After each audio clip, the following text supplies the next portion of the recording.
Shamshabad airport पर custom के ओहदेदारों ने 2 मामलात में सोने की गैरकानूनी स्मगलिंग को रोकने में कामयाबी हासिल करते हुए सोने को जब्त कर लिया।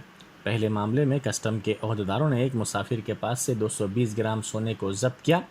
ये मुसाफिर दुबई से हैदराबाद पहुंचा था। इस सोने को टुकड़ों में लाया गया था और साथ ही साथ कुर्ते के बटन्स में सोने को तब्दील किया गया था। एक इत्तला पर यह जब्ती अमल में आई। दूसरे मामले में कस्टम के ओहदेदारों ने जेर जमा छुपा कर लाए गए सोने को जब्त किया।